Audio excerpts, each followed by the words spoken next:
WEFM, the new fresh sound.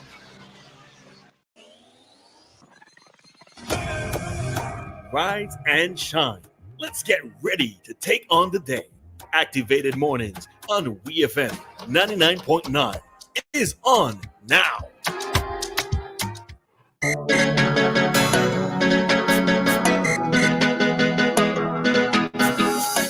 Welcome back, St. Vincent and the Grenadines. Welcome back, St. Vincent and the Grenadines. The time is 8:09, and you're listening to Ari, and with me is Roleza and Carl DICKSON, the president of the St. Vincent and the Grenadines Football Federation. He'll be updating us on what exactly are his plans for the if he retains the new term and what he's done so far. So we're gonna allow Mr. DICKSON to tell us more about himself and his manifesto, as well as entertain questions and calls from the callers. So good morning, Mr. DICKSON. Good morning, guys. Yeah, speak closer to the yes. Yes, good morning, guys. It is indeed a pleasure to be here at the WEFM studios, a very famous studio across St. Vincent and the Grenadines. Say it again, say it again. Good morning to St. Vincent and the Grenadines and those in the diaspora who are listening in. I know many are tuned in on various social media platforms. So thank you. And I hope you do enjoy the sunshine that is bearing down on St. Vincent and the Grenadines today. All right. So how long have you been president? I was elected to the presidency of the SVGFF in November of 2019, which is just prior to the pandemic in March of 2020. All right. And since you've been in power, as we will say, what have you implemented? What have you changed? What positive have you brought to the federation? Okay, right. Essentially, I came into office Mhm. at power of the SVGFF, as I said, in November of 2019. However, that was occasioned simply by the 10-point strategy that I would have outlined to affiliates when I went campaigning during that period. And essentially, it encompassed things like a new home for football, things like lighting of playing fields, development of our technical and administrative staff, and so on. So the 10-point strategy is where essentially my check mark will be made, and in terms of my impact on the sport. All right. So just a little about yourself. How did you get into football? Well, I have been involved in football for about 30 years. To be honest, I've been involved at all levels of football. I played a little, but not much. My skill sets are not really designed for that. So while I would have had the casual game or two, I do not profess to be a player or ever was. However, I did manage football clubs, starting first and foremost with one of the most established clubs across St. Vincent and the Grenadines, Pastures United. A lot of people don't remember that. Because I'm from Morris Village, essentially, and I grew up around Fred Trimingham and former captain Cornelius Huggins and those guys. Then I moved on to forming my own club. So I was a club owner, Samba Football Club. You probably would be a little too young to know that. But we started that club in 1998, and by 2004 we were club champions, the National Club Championships. However, one of my associate in that area of the sport succumbed to an illness, and I also had overseas engagement as officer of the bank, and that kind of wavered. It waned. So, I've also been a referee for over 20 years. Hang up those boots now. My son is now taking up that mantle. Okay. And, I'm a referee's assessor at the CONCACAF level as well. And, as you go on and on and on, you'd realize at this juncture, I thought maybe, after having completed a 30-year career in banking, that it was time for me to, press the accelerator and go to the next level. All right. So I became president of the SVGFF. Okay. All right. So, in your view, what is the status of football in SVG? Okay, that's a really interesting question. And what I can tell you is that football goes through many cycles, and there are priorities that must be taken. There are decisions that must be made in terms of the current status of the game and where do you want to see it go. So therefore, I've based my strategy on what the short-term needs are, the medium-term needs, and a long-term vision for the sport. So I have built my strategic plan around that those particular mantle. And if you notice, since my elevation to the SVGFF would have been inhibited in some ways 2 seasons by the volcano and primarily the global pandemic that would have affected. So in essence, we only had 1.5 competitions in 4 years, and that would have affected something. However, what we did was to improvise on the conditions, and we created what you call some zonal engagement that caused the football players to continue to engage in the sport in a meaningful and competitive way. Therefore, we were able to engage all 8 of our national teams in regional and international competition during those same period, World Cup qualifiers, CONCACAF qualifiers, and across the board in some regional tournaments that were created to give exposure to our youth. So, for example, the Jewel of the Caribbean and those sorts of competition that we put together as a CONCACAF and sometimes CFU community to make sure our teams remain relevant and active. So that is in the short term. What we also did, and it is significant, so that it would impact medium term and long term, is we engage a new technical director in the person of Tian Gordon. Tian has filled the post in a full-time capacity. He was seconded from the education department. From the school system. We also had a school teacher prior to him, but the school teacher, Mr. Keith Oliver, who did exemplary service for the as a technical director over 8 years. However, we thought it was time for us to have a full-time engagement in that area, and it has yielded significant benefits in that we have way more certified coaches now that are serving our clubs, etc., and we have more licensed coaches that are at the higher level, the A and B level, and we are elevating those persons even further by continuing to engage them in certification courses that will benefit our local clubs and our national teams. All right, what would you say is football's greatest setback here in St. Vincent and the Grenadines? That's multidimensional, and I'll tell you. One of the things is that we have to come to terms with the current environment of global football. And one of the things that we did recently was to adopt a new statute. The Constitution was recently adopted on the 10th of January of this year.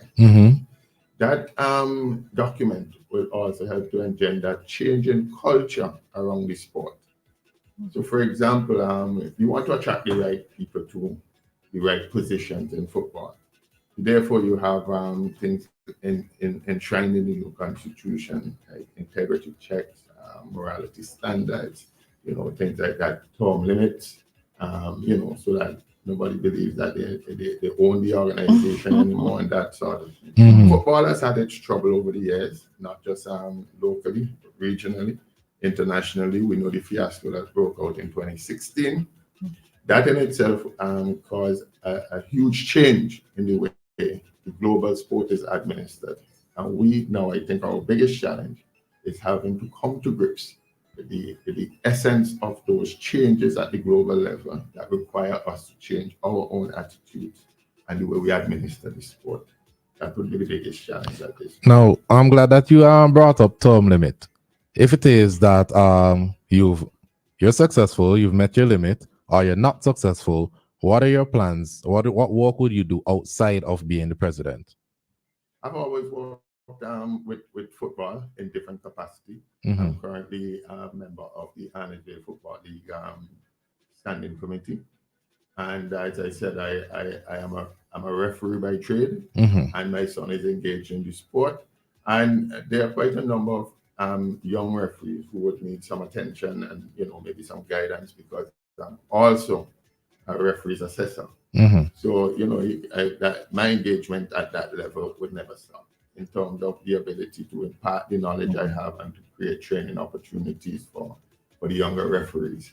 And of course, the SVGFF Football League being a league of many different variables in terms of it doesn't have a natural footballing community in itself. And we try to promote the league based on a club engagement in the registration process. That way we have reached some success, and we will continue to promote the NFL Football League as the League of Champions and the League of Clubs. All right. All right, so I have a curious question, right? I will be the first to admit that I don't know a whole lot about football. Yeah. I don't know a whole lot about the Football Association here in SVG, right? But I do need to ask, in terms of how free might not be the word I'm trying to use, but in terms of leeway, because how is the association between the Football Federation, the association, and let's say liaison with National Lotteries Authority? Because I noticed that the National Lotteries Authority, and the reason why I'm asking the question is that I noticed that there's lighting of the Brighton facility, but generally, as far as I'm aware, many of these facilities, these sporting complexes, these playing fields fall under the National Lotteries Authority. So in terms of the work that you want to do, the Football Federation wants to do in terms of having more youth involvement, having more youth utilize the facilities, the playing fields, etc. How do you? Is it that you work hand in hand with the National Lotteries Authority, or how does that work? Explain in a simple mind. I think I truly understand. Okay. Football has many stakeholders. And we have stakeholder engagement with people like the National Lottery, the National Sports Council, the government of St. Vincent and the Grenadines in itself. And because primarily, football does not own its own home. Right? And it is sometimes when you're renting all these, you're begging a lodging. You don't feel like a man or a woman until you have your own, right? So the government and its entities, its subsidiaries, have been very accommodating to football and sports throughout the many years that we have been engaged in sporting activities. And kudos to those entities. National Lottery has given us the availability of places like Victoria Park on short notice to run competitions because of the quality of the service and so on. But what we do have at Brighton, though, is our technical center, which is under a 25-year lease with the central government. Right? We have a signed lease that enables us to develop the facility the way we see fit and the way we think is most suitable for the long-term development of football. And added to that, in the current global football environment, you have to have, as an MA, a member association of FIFA, you have to have a technical center from which you execute all of your technical programs. All right. So essentially, the government has helped us to facilitate that aspect of our compliance by giving us the Brighton playing facility. We recently would have extended that with the government simply because we were going to put in some serious monies into the infrastructure development of Brighton. Since I've been there, we have spent about $900,000, close to $1 million, $900,000+ on the perimeter fencing, which was necessary to keep out unwanted animals. Not that we don't want them, because obviously we have to feed the nation. However, they were creating challenges for us out there. You're going to play a game and you have to remove all sorts of feces and things a few hours before the game starts. And maybe once in a while you see a cow run across the field and so on. So we had to secure our perimeter walls. We leveled the playing field. It was up and down. My administration would have done that. And to further enhance it and to extend playing time for players, we are now lighting the facility. Right? After that, on the back end of that, we'll put in some seating, additional seating, and change facility. Significantly though, Brighton would not just transition with those things. There's a dilapidated building on the inner part of that particular compound. Welcome to come see it. We're going to tear that building down and we're going to go up one story on it, and we're going to put in a gym facility and a community engagement area. We have technical, we have transitioned our technical department to that area completely. We shared the administrative building in Kingston for quite a while, but we saw it fit under my administration to move the technical department and separate them where they are closer to the resources that they need. So we are going to improve that as well by tearing down that particular building, putting in a gym facility. Our players need a gym facility. We have already put in things like ice bath facility at the technical center in Brighton. New innovations that were never there before. Okay. I was wondering where the 900,000 came from. But now you're listening, then I understand. You probably don't know about the St. Vincent and the Grenadine Football Federation. Our executive is executing the biggest technical program across the region, where our engagement captures things like the training of referees, the training of match officials, the training of match commissioners, and analysts. We have invested in cameras that would pick up the movements of players, analyze their statistics, pick up their, so we have brought in technology into the way we operate, etc. at the Brighton facility. And, it's significant that we have also gotten Bragset to give us some assistance in making the roads more accessible. And I thank Ken Bartholomew and his team. They would have created some opportunities there for us. So right now, what we're trying to do, and I tell you, when you lead an organization like this, you have to be innovative. And those two projects I just spoke about are not mainstream income that we're using to do those things. To think outside the box at times. So when we had the occasion of the volcano eruption, we had to come up with a creative way to transition the lives of people who are disoriented by the movement from north to south. North to south. So what we did is that I approached the FIFA Foundation. They don't provide mainstream funding for member associations. I'll just refer to them as MA. So, in having a discussion with the executive, I say, we need to make something happen for our footballers in the north. We can't extend daylight, So one of the things we decided is that the migration process, and we studied it carefully after the 79 eruption and so on. Some communities were birthed out of migration. Glen community, in some cases Camden Park and other areas like that. So what we realize is that we'll have an influx of people needing to use the facility that we already have. So we structured the application around the issue of restoration of lives as opposed to restoration of something that you were deprived of. Because normally they'd fund something like if you have a flood and they take away your whole building, they restore it. But in this case, we never had light, so you can't restore light. You have to tell the story as restoring the lives of people who were disoriented. Okay, so we know we did get quite a handsome amount of funding for it, and that's what we're using to execute. So we know that this is your project. You champion this project. You're very proud of the project. Allow me to read an excerpt here on Searchlight. St. Vincent and the Grenadines Football Federation President Carl Dickson said, on the heels of the completion of the lighting on the Brighton playing field, another project will soon see another phase in its realization implemented.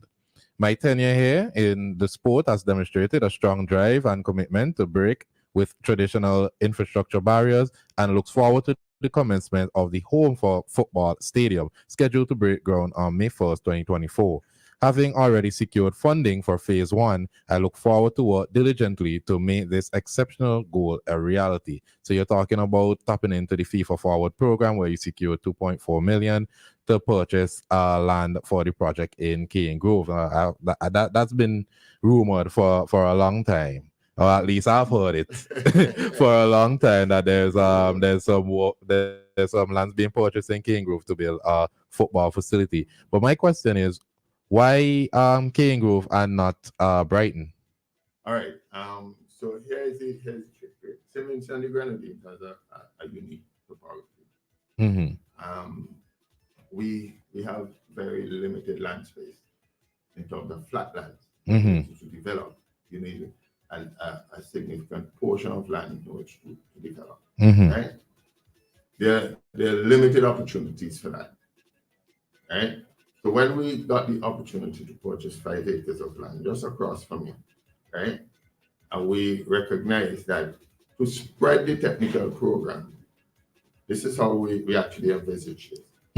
We have Georgetown playing field, which has a quality field, right?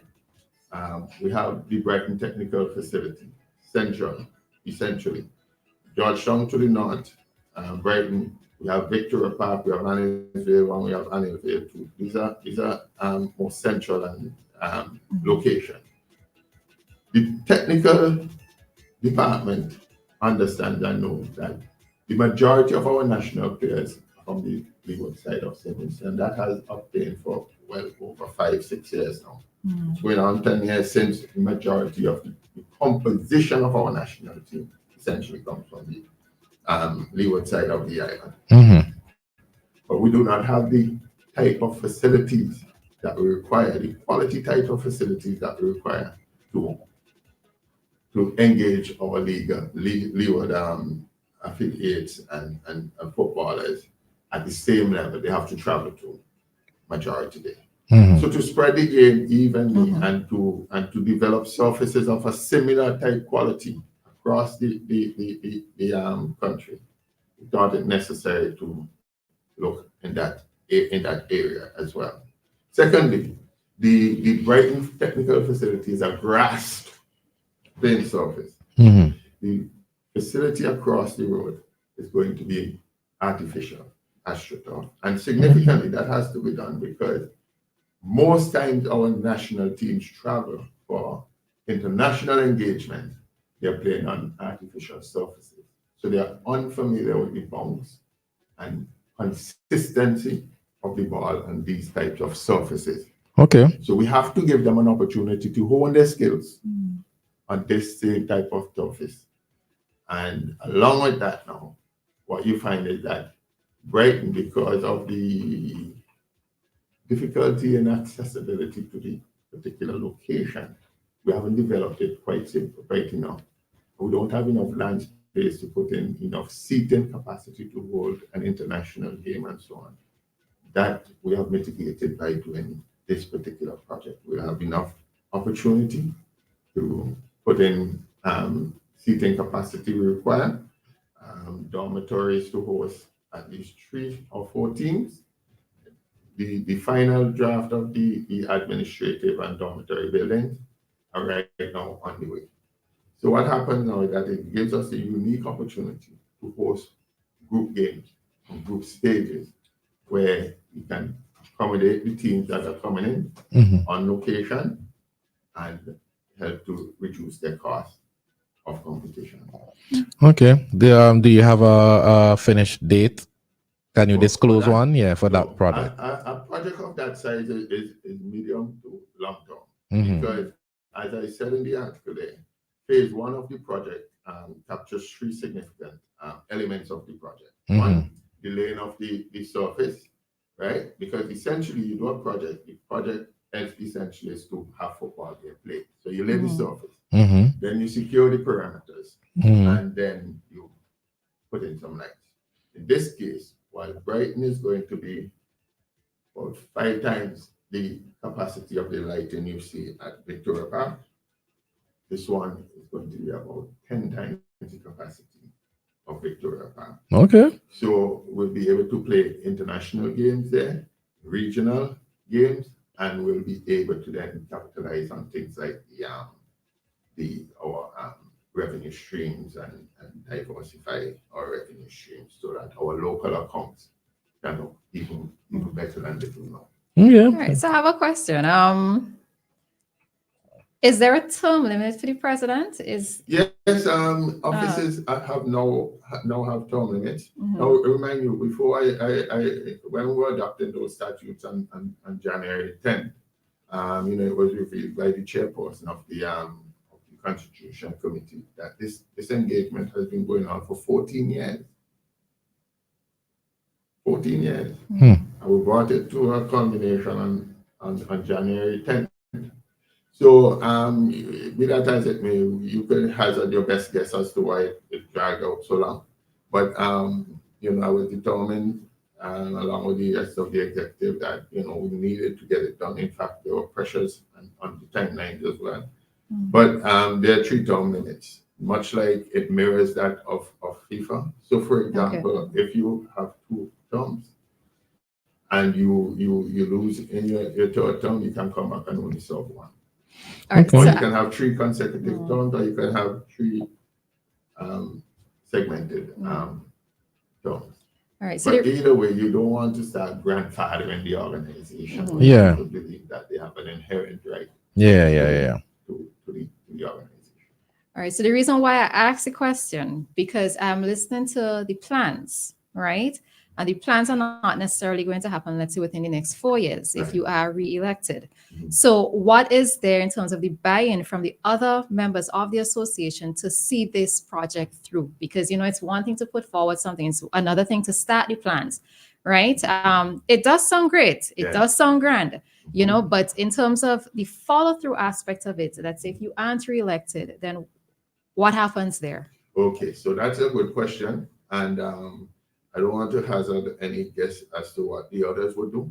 But what I can tell you is that the Brighton facility and full upgrade will be completed within another year. So that would realize its full maturity during this particular term. The aspect of the home for football, significant portions of it will be done. So, for example, once you have put in all of the logistical aspects of it that creates football playing, that could enhance the issue of football being played. Let me make sure we outlay that. We would have gone past about 75% of what we required to do. Of course, things like the administrative building, the dormitories, and so on will take time. It has procurement issues to deal with, things like bid processes, etc., etc. Those things will be given supporting. We'll be having supporting roles from people who have been engaged in these kind of things for forever. So the FIFA, CONCACAF, and other local practitioners would help us to get to those points. But those things you would realize will take longer. So the laying of the field and the fencing of the field and so on, these are anticipated will be finished in maybe nine months. The bigger projects, they go into phases, like the professional phase where you go into doing things like the waterways and the disposal of wastage and those kind of things. So environmental impact studies and so on and so forth. So these things could be accomplished. In any event, should the term expire, things that are already there would just require mundane completion. Okay. Well, it's 8:38. Let's get some questions there from the WhatsApp. The number to call is 457-9997. Also the number to WhatsApp 457-9997 if you want to submit questions to the President Carl Dickson this morning. All right, so first question is, why has no member of your current executive stayed with you and have all run against you in different teams, including your first, second, and third vice presidents? Well, in this case, I could only validate part of that statement, which is the first and second have taken a different route. I don't want to make any assumptions about the third. What I can tell you, though, is simply this. what we took over as an entity was significantly challenged in the current environment. You know, in the political term, some people say they didn't inherit a good hand. But nonetheless, you know, persons would have been exposed to the fact that, you know, we've brought it to where it is now, which is a viable entity where everyone wants to put up their hand and be able to manage the process going forward. Football is on the crux of a serious takeoff. But you have to understand how we got there. The foundations have been built and they have been set. So what you find happening, nobody would come to your house, Harry, and say, you know, boy, you have a lovely home, boy. What a beautiful foundation.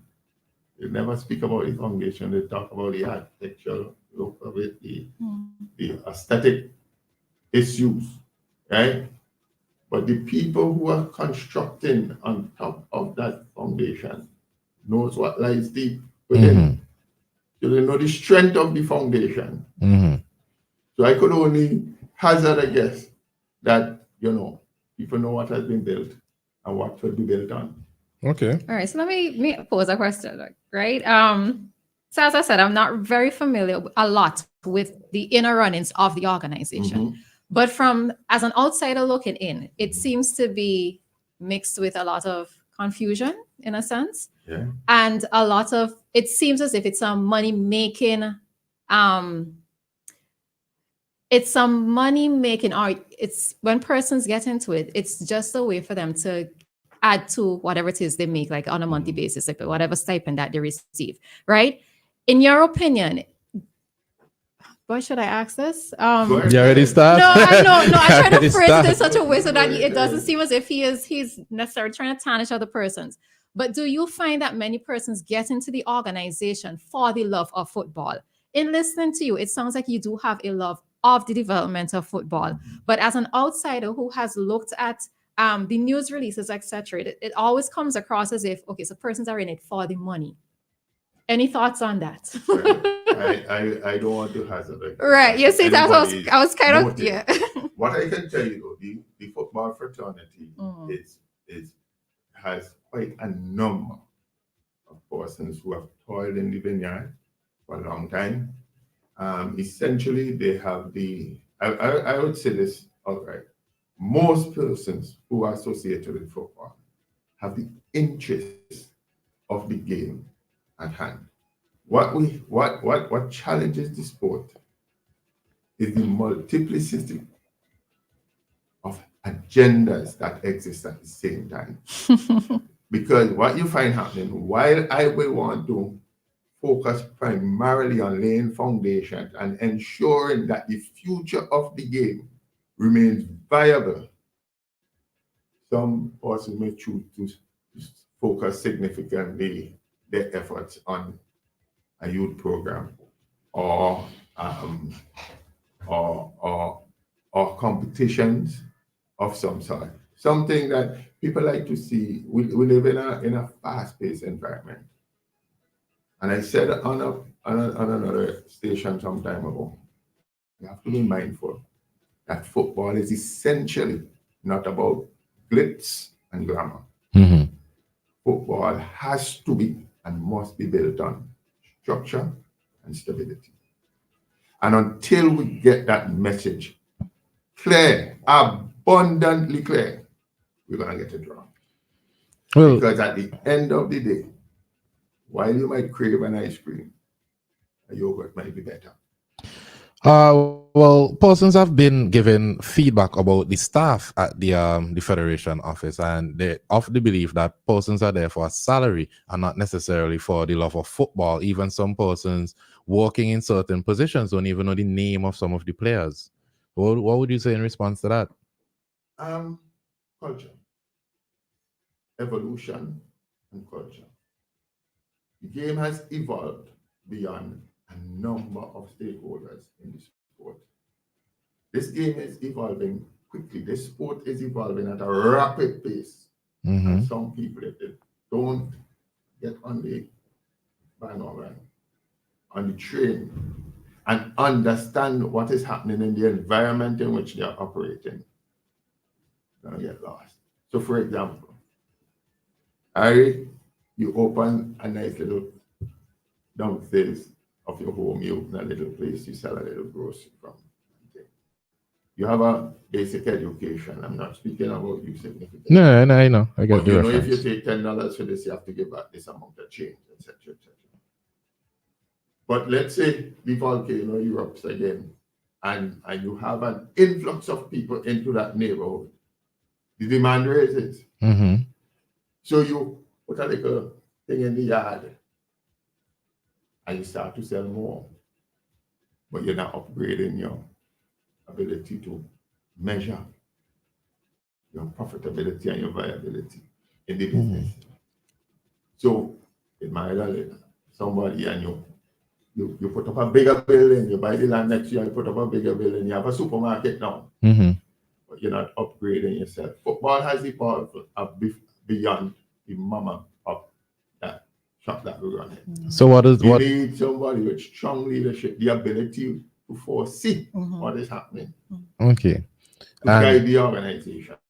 And as the president, what would you put in place in regards to training of the staff to keep updated as football continues to evolve? Correct.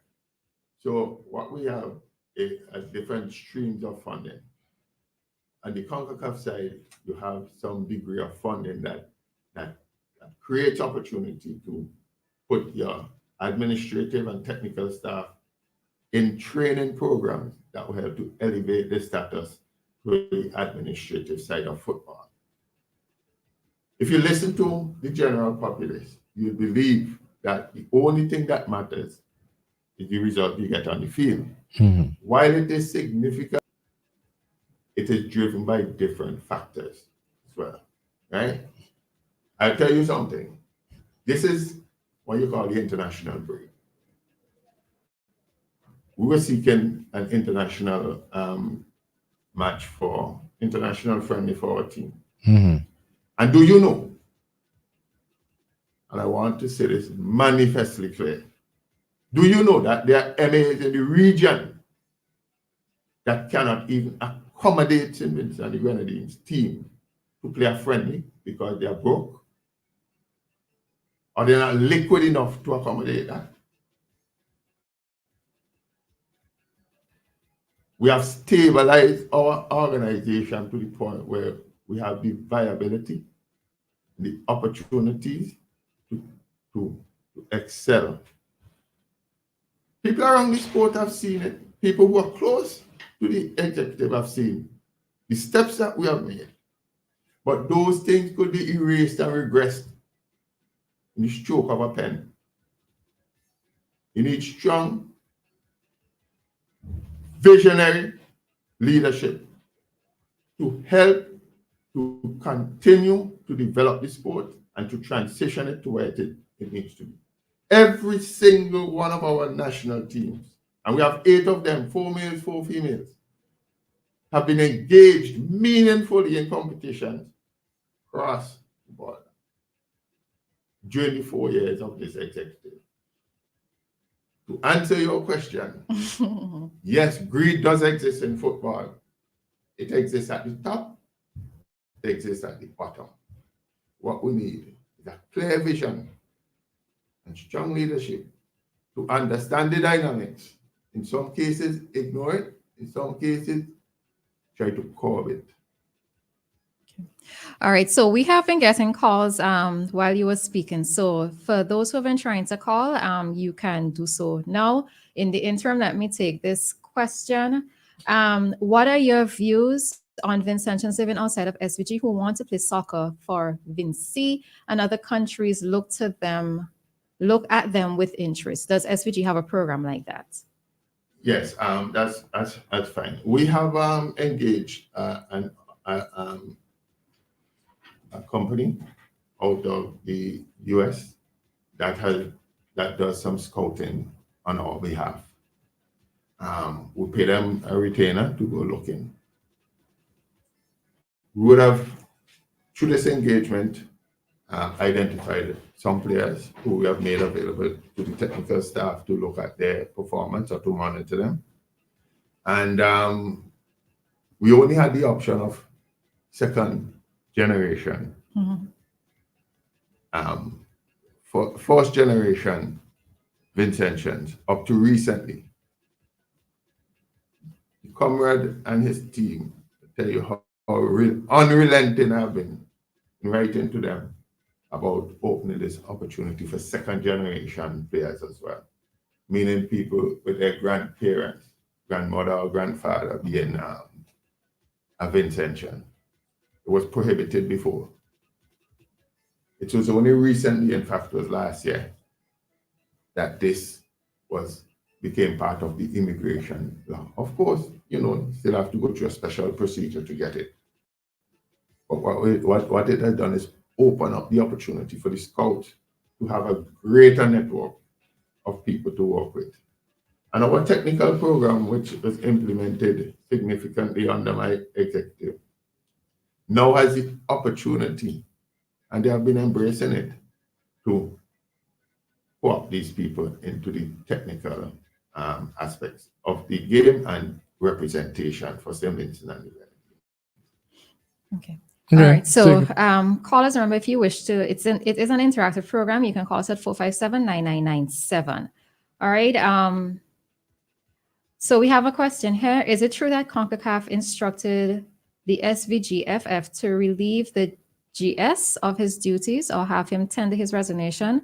Furthermore, why did the executive refuse to accept previous resignations by the GS, yet has accepted this recent one at such a crucial time with elections looming? Well, first of all, let me say I would like to publicly thank the GS, Mr. Devon Poyer. GS is what, General Secretary? General Secretary of the Football Federation, who has been very instrumental in some of the formative things that I've learned at the Football Federation. He is a significant source of information. He has great networking skills, etc. The CONCACAF organization does not interfere with the issue of staffing. So there is absolutely no validity to the issue of CONCACAF requesting a resignation from the GS. Nonsense, and it must be said quite clearly. Nonsense. Of course, in any work environment, I'm sure there are times that you would have come here and say, boy, this is too much for me, I don't need that. You can verbalize that 15 times. But until the day you make a firm, assertive decision and say, boy, I really think I don't need this. I know what's going to happen, but this time I really don't. You have come here several times and say, boy, I can't make it. So we're too young still in this business. The thing is, right, I'm advised that the GS has been instrumental in a number of issues at the Football Federation, including scandals. What would you say in response to that? Are you sure it's that he just had enough time and he fed up with that, or he's forced out as the call is questioning? No, the GS has been around football for about 10, 11 years, a decade for sure. Mm-hmm. Football in its own natural state creates, especially around this time, the silly season time, creates many narratives. And I am unaware of any scandal issues that concerns the GS. You would hear things, sometimes they absolutely no basis from which to even consider some of the things you hear. Okay. All right, so we have another question. Did CONCACAF find the SVG Football Federation for not playing the Nations League game against the Bahamas? And if so, how much? The game against the Bahamas, I suspect you're talking about the female game. Yes, there's a fine. I can't remember right off the bat what the fine is. I know we have to pay the Bahamas MA for some expenses that they would have incurred in preparing for the game. I know that. Secondly, yes, we had some logistical issues. I don't know if people really realize how very close we came to missing the last game of the male as well, going to the Bahamas. I challenge each of you here today to try and get a flight to the Bahamas without going through the US. And when you find out the challenges relating to that, then you understand what happened. Essentially, we had booked a chartered airline to get to the Bahamas, and at the 11th minute, the Bahamas Authority did not give them permission to land in the Bahamas. While we tried to fix that particular issue by using an alternative, it was too late. So those are some of the challenges that we have had. All right, so we have a caller at this time. Hi, caller. Good morning. Okay, we missed that call. There's a question here. Well, with the last one that we could actually take given the time, it's related to, once again, the GS. They're saying that the GS has been accused of trying to ban 3 clubs, United, System 3, and Rosians, if you're familiar with these accusations. Yeah, I'm familiar with it, and truthfully, they're baseless. I'll tell you why. In the heat of elections, people ask you certain things, and sometimes you have to be careful how you respond to a particular question, because there might be a motive behind the question, etc., etc. In the transitionary period of the adoption of the statutes, there are certain questions that still remain a little bit ambiguous, a little, you're trying to navigate a new course, right?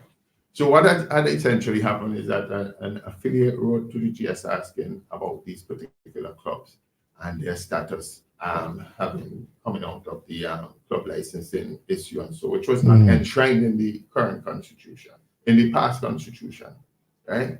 So he would have answered basically on his knowledge of the particular issue. Having examined it though, critically over the period of time when we had an engagement with our local attorneys, etc., etc., we recognize that the transitionary period of the constitution there was never a point in time where either of the clubs were written to as being banned or suspended, expelled or suspended, right? Which are the only ways in which a club can use their membership rights to perform certain duties, right? We recognize that, and we would have since corrected that in circulars to all affiliates. The clubs are available to vote. They were never prohibited from voting constitutionally. Okay.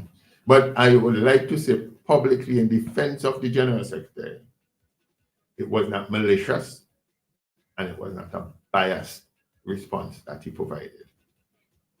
I am absolutely certain and 100% behind him that it was not malicious and it was not a biased opinion. Having examined and gotten the legal advice from our local CONCACAF, the FIFA attorneys, etc., recognize that the clubs were never prohibited from voting. And I did send an correspondence out to all affiliates, the clubs, and their respective attorneys yesterday with that particular conclusion. Okay, well, unfortunately, we've met a limit this morning. Is there anything you'd like to leave with listeners or potential voters for the upcoming election? Absolutely. Absolutely. This is crunch time for football. We have set the foundation. You are seeing with your own eyes the manifestation of things like lighting, which had been promised by previous presidents. It is now a reality. Our home for football is on the verge of taking off. The funds related to phase 1 of the project, which I just outlined earlier, have been agreed upon and signed off since the 29th of September of 2023.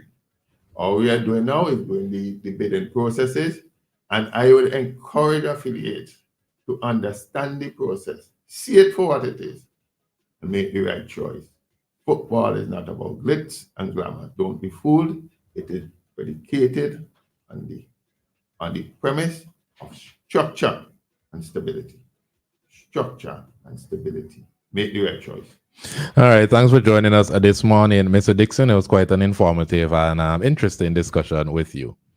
All right, so we're going to take a quick commercial break, and we'll be back at 9 for your bank rates. St. Vincent and the Grenadines. It's